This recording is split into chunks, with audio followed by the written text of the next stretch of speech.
Someone commented this story underneath, and I have to read it to you because it is so awesome. So here we go. This is what they had to say. They had a similar situation. So this is it. Years ago, I took a sabbatical from a novel I was working on and traveled to Bangkok with a businessman friend of mine. He had some manufacturing enterprise to check up on in the area and offered to take me along. On one of my afternoon walks with my friend, I went to a market area and saw a fortune teller with a curious look about him. I describe it like a confidence and calmness you'd see in monks. I found it charming and pointed him out. Those swamis are all con men, he told me. Don't waste your time or money. But he tends to be a bit of a negative and judgmental person by nature, and he's used to my curiosity and willingness to speak with anyone. I told him something like, I only have enough money on me for dinner and drinks, and I'm willing to buy a drink for a stranger anyway. What's there to worry about losing? We went over, and in short order, this fellow was telling me things that made me wonder if he was spying on us somehow. It was wild. First, he immediately engaged us like he knew us, asking how my book was coming along and whether my friend was satisfied with his business. We never told him anything, but he spoke like he'd been with us in many conversations we'd had in the past. Like an old friend, my friend, the businessman, still seemed skeptical and untrusting, so the Swami focused on me and asked if I'd like some help with my work. He told me he had a magic box that could predict the future and asked if I wanted to test it.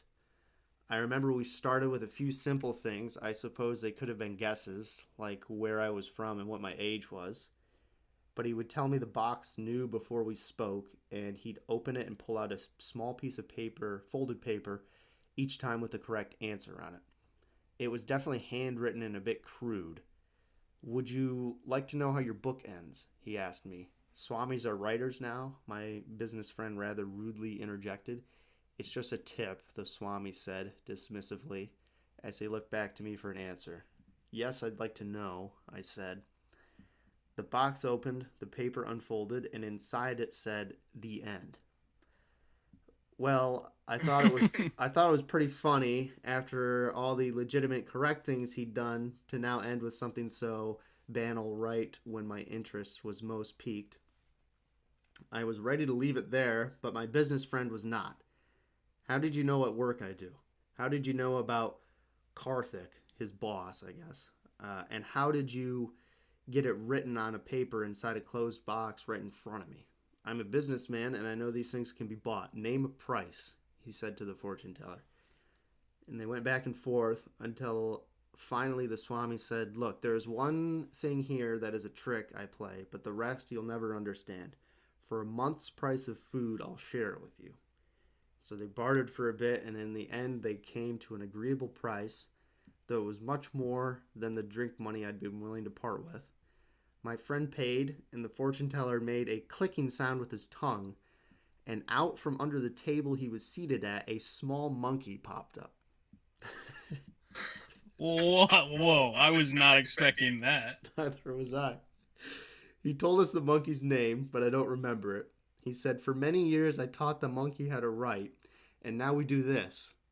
Right then, the monkey reached up, snatched my friend's wallet, and ran off.